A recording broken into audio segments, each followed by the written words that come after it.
A freezing November morning in 1951, fog still clings to Portsmouth Harbour as a mid-ranking Royal Navy officer steps aboard HMS Illustrious, carrying nothing more than a briefcase and a hand-drawn sketch. The drawing isn't complicated. A rectangle, a diagonal line cutting across it at 10 degrees. That's it. No equations, no wind tunnel data, no engineering formulas. Just a line on paper drawn by a man who wasn't even an engineer, a man who had no business changing the history of naval warfare. And yet, within 2 years, that sketch would be responsible for saving more aviators' lives than any piece of military technology ever conceived. The officer's name was Captain Dennis Campbell, and what Campbell knew going into that ship haunted him. In the previous 12 months alone, the Royal Navy had lost 43 aircraft to landing accidents, 43 machines destroyed, 17 pilots killed, dozens more maimed for life. And every single one of those losses happened in the same place, the final 30 seconds of flight. That desperate, unforgiving window when a 30-ton jet traveling 140 miles per hour attempts to catch a wire on a pitching deck while a steel crash barrier waits just 60 feet ahead, ready to tear apart any aircraft that misses. The Americans were dealing with even worse. In 1951, U.S. Navy carrier aviation suffered 776 Class A mishaps, accidents resulting in death or aircraft loss, more than 2 every single day. And this was peacetime. The Korean War made it even bloodier. USS Boxer recorded 7 barrier crashes in a single deployment. Princeton lost 9 aircraft in 4 weeks. On straight-deck carriers, missing the arresting wires had one outcome. You hit the crash barrier at full throttle, or you plowed into aircraft parked ahead, turning the flight deck into a fireball that could kill a dozen men in seconds. The jet age had arrived, but carrier aviation was being left behind.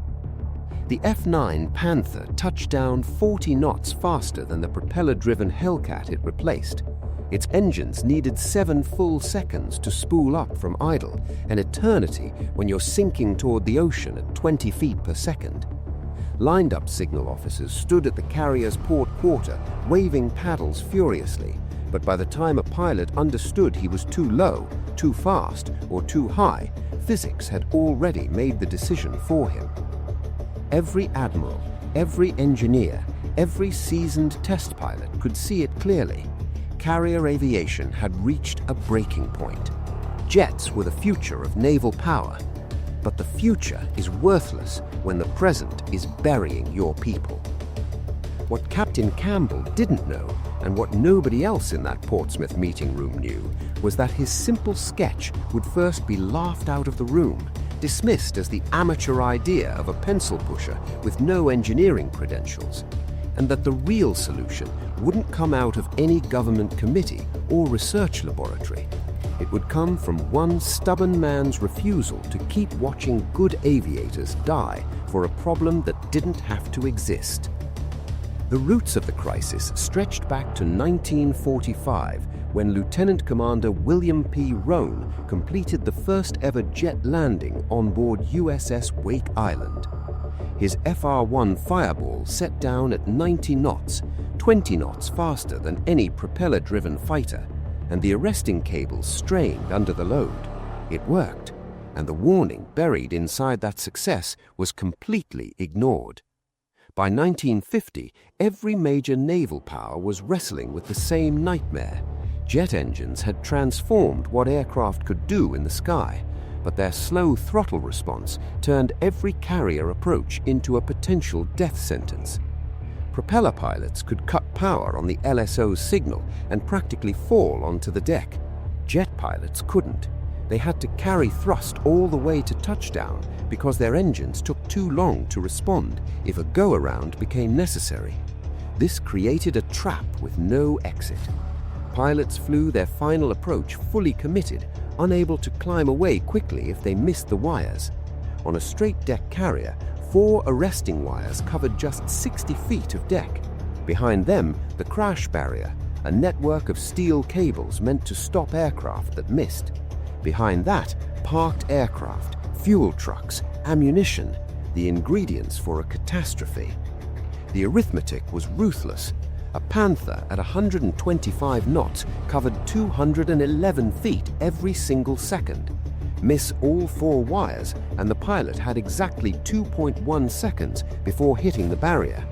The barrier held, sometimes. When it didn't, 30 tons of jet fuel and ordnance plowed into parked aircraft at 100 miles per hour. Air Operations Officer Bruce Williams on USS Kearsarge witnessed 11 men die when a barrier gave way in March 1951. The official accident report was clinical and cold. Aircraft struck barrier at full power. Barrier separated. Aircraft continued forward into 6 parked Corsairs. Fire reached aviation fuel stores. 14 aircraft destroyed. 11 personnel killed. 23 injured. Carrier operations suspended 48 hours. The fix everyone reached for: stronger barriers. The British engineered the flex deck, a rubberized surface that could theoretically absorb a jet landing without traditional gear. Test pilot Lieutenant Commander Eric Brown ran 40 landings on it at Farnborough. In his official write-up, he called it fundamentally sound. To the people he trusted, he called it something far less printable. The Americans poured $3.2 million into the Davis barrier system, an engineered web capable of stopping a 25,000-pound aircraft at full throttle. When it worked, it was impressive.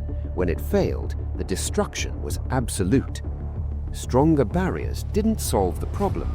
They just cleaned up the mess differently. Every experienced aviator knew the truth. The real flaw was the flight deck itself. Captain William T. Rasmussen, head of aviation military characteristics at the Office of the Deputy Chief of Naval Operations, had written in June 1945, "Current landing procedures force all aircraft into a 60-foot impact zone with zero margin for error. This is incompatible with jet aircraft performance characteristics. Put plainly, we designed these ships for planes that land at 70 knots and can stop on a dime. Jets land at 130 knots and can't stop on anything.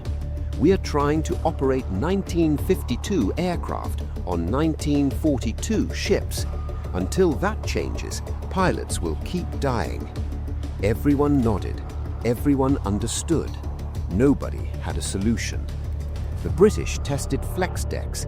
The Americans bolted on better barriers and emergency nets. The French tried reducing aircraft weight. None of it moved the needle.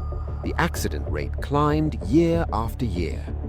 What the entire naval aviation world needed was one person willing to question something so fundamental that nobody had ever thought to question it. Why did the landing strip have to point in the same direction as the ship? That person turned out to be Dennis Campbell. Captain Dennis Royal Farquharson Campbell had no business being the man who cracked this problem. By every measure, he was the wrong person for the job. Born November 13, 1907 in Southsea, England, he joined the Royal Navy as a midshipman in 1925 and earned his wings in September 1931. Old enough to have flown fabric-covered biplanes, experienced enough to understand that naval aviation was serious professional business. In the Second World War, he flew Swordfish torpedo bombers, the same slow, canvas-covered relics that somehow helped take down the Bismarck. He earned the Distinguished Service Cross, respected, competent, reliable, not a genius, not a pioneer. After the war, a desk job.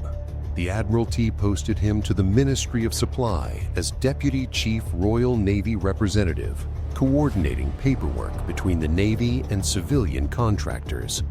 No engineering degree, no research credentials. His daily work was scheduling, tracking, signing forms.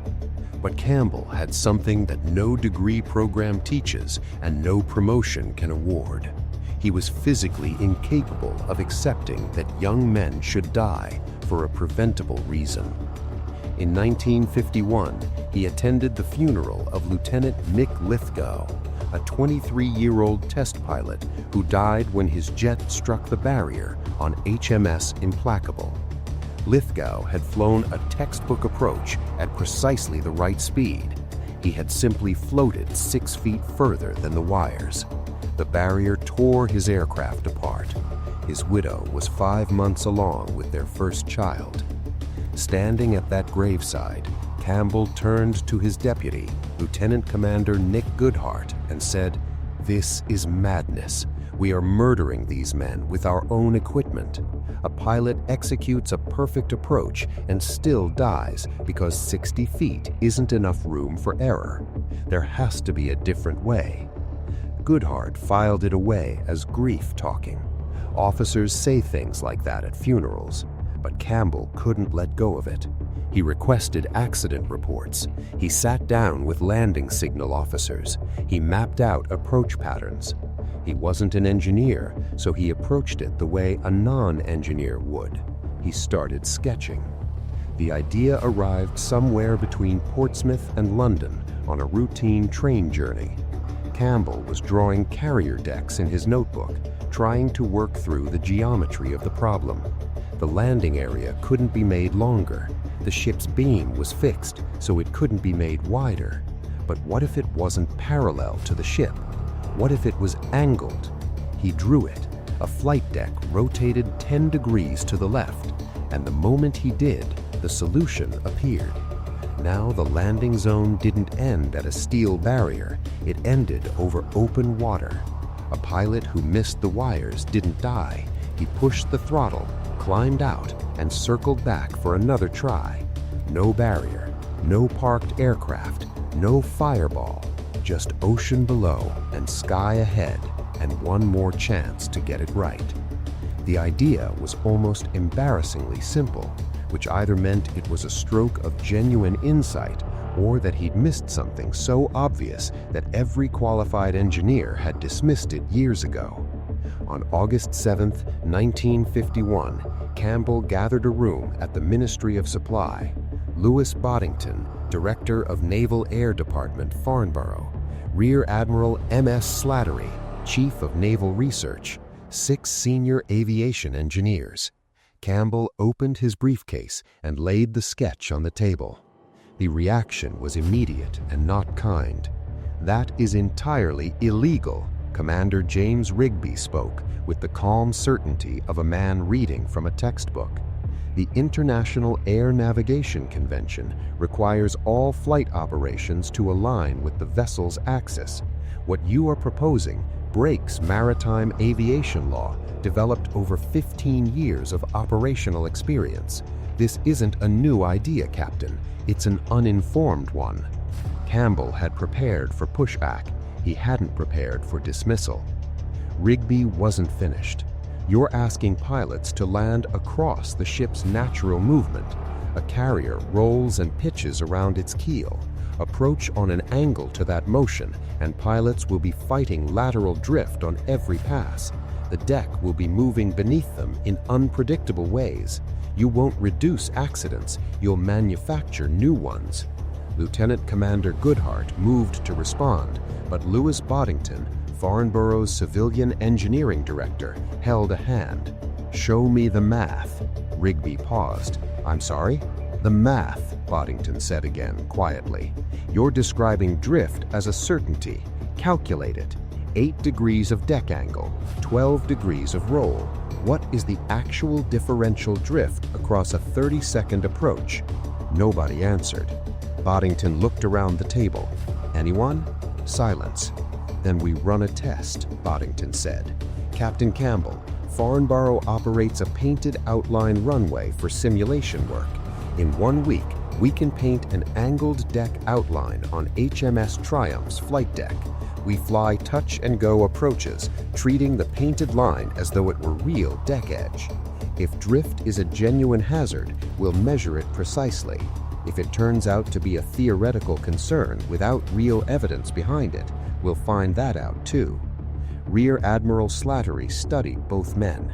"Louis, You understand that if Triumph's pilots start crashing because of this, it ends your career and Campbell's both. Understood, sir. And if it works? Boddington's answer was simple. Then we stop losing pilots who did everything right. Testing began in September 1951. HMS Triumph sailed from Portsmouth with an angled deck marked out in white paint across her existing flight deck. No metal cut, no hull modified, just paint.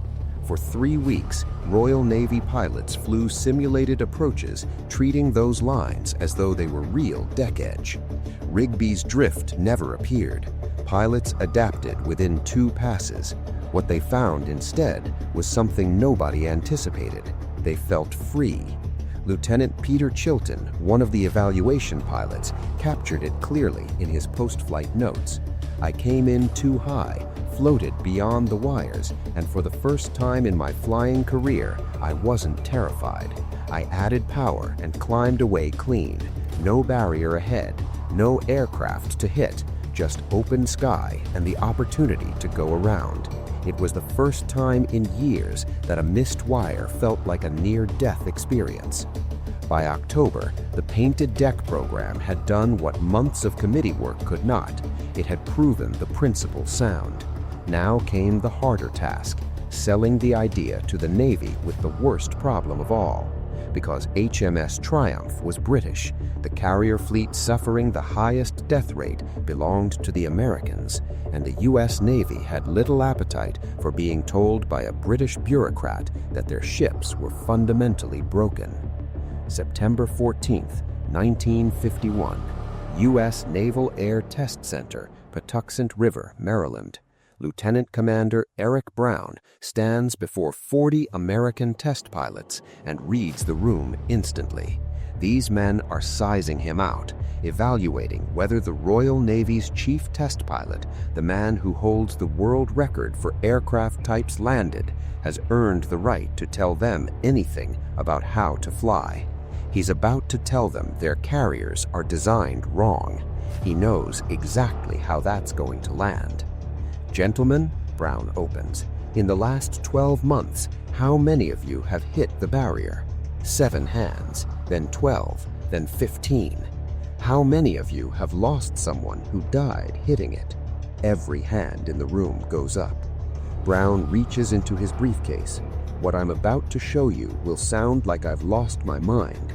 I've personally made 63 landings on this system. I'm standing here instead of being listed as a statistic.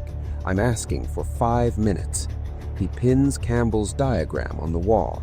A carrier deck, canted 8 degrees to port. The room doesn't just react, it erupts. You want us landing sideways? The LSO loses his sightline. You've pushed the whole zone toward the island superstructure. Brown lets it run. Then, every single objection you just raised, we raised them too. All of them. Then we went and tested it. What we found is this. When you miss the wires on an angled deck, you don't die. You go to full power and come back around. That's the whole difference. Commander Harold Buell of VF-84 rises from his seat. Commander Brown, I've been making carrier landings since 1943. 8 years of combat-developed doctrine. What you're proposing throws all that away in favor of something no one has ever flown operationally. You're asking us to bet our lives on a British theory. Brown looks at him directly. I'm asking you to stop dying for a design that was never meant to handle the aircraft you're flying. Silence falls over the room like a drop in pressure. You're landing jets on straight decks because straight decks are what exist, but those decks were built for Hellcats and Corsairs, planes that could idle down and fall onto the deck. Your jets can't do that, so every day you're forcing 1952 aircraft through procedures written for 1942. The angled deck doesn't throw out your doctrine, it brings your ship into the same era as your aircraft. Rear Admiral Apollo Sochek, the senior U.S. Navy representative in London, stepped forward. I attended the Triumph evaluations personally. Commander Brown's assessment is accurate. The design works. I've already forwarded a recommendation to CNO for parallel testing on board USS Midway. Rear Admiral Alfred Pride, Chief of the Bureau of Aeronautics, wasn't ready to concede. We have active solutions in development. The Davis barrier system is operating at a 98.7% effectiveness rate. Against what baseline? Aircraft that... Because Antietam isn't carrying a painted simulation, the angled deck is real, a structural sponson welded to the port side of the hull, extending the landing area out over open water at 8 degrees off the ship's axis. Buell doesn't feel confident. His instincts were trained on a different geometry, built across years of approaches that ended either at the wires or at the barrier. That tension, the knowledge that missing meant catastrophe, had become so wired into his flying that he didn't even recognize it as fear anymore. It was just part of landing on a carrier. Gear down, trim set, ball call. Panther ball 3.2. Roger ball. The approach starts clean. Then a gust pushes him 6 feet high. On any straight-deck carrier, the LSO would be waving him off before the thought had finished forming. But today, there's no wave off. Because on an angled deck, being high is a problem to fix, not a catastrophe to escape. Buell eases the nose down, bleeds altitude. But now he's gone long. He's going to miss the wires. On any straight deck he'd flown before, this is where everything went wrong. This is where pilots overcorrected and died. He heard the briefing in his head. Miss the wires, add power, climb. The deck is clear. Trust the deck. Wheels hit, 1 bounce. Hook skips the 1 wire, the 2, the 3, the 4. All 4 wires missed. On a straight deck, the barrier would be tearing his aircraft apart right now. But there's no barrier. There's nothing ahead but empty deck and open air over the water. Buell drives the throttle to the firewall. The J-48 takes 6 seconds to answer. 6 seconds that on a straight deck would have been the end. On this deck, those 6 seconds are just 6 seconds. The Panther rises. He's clear. 23 seconds from bolter to downwind. Second approach. Hook finds the 3-wire. Stop. He sat in the cockpit for a moment before climbing out. His hands weren't shaking from adrenaline. They were shaking from something releasing that he hadn't known was locked up. Writing about it later, he described it as the day he stopped flying with part of his mind already preparing for his own death. Every tailhook pilot my age carried something on every approach, a weight we didn't have a name for. The angled deck didn't just change how we landed, it changed what landing felt like. I didn't fully understand what I'd been living with until the day it lifted. Over the next 60 days, Carrier Group 8 put 1,237 traps on Antietam's angled deck, 8 bolters, go-arounds due to missed wires. On a conventional straight deck, those 8 bolters would statistically produce 5 barrier crashes, 2 destroyed aircraft, and likely 1 to 2 fatalities. On the angled deck, the tally was 0 crashes, 0 aircraft lost, 0 men hurt. The numbers before the change were stark. Between 1950 and 1952, the U.S. Navy averaged 647 Class A mishaps annually. More than half, 52%, were landing accidents. After angled deck implementation, by 1955 to 1957, total mishaps fell to 321 per year, with landing accidents representing only 19%. Barrier-related deaths dropped by 80%.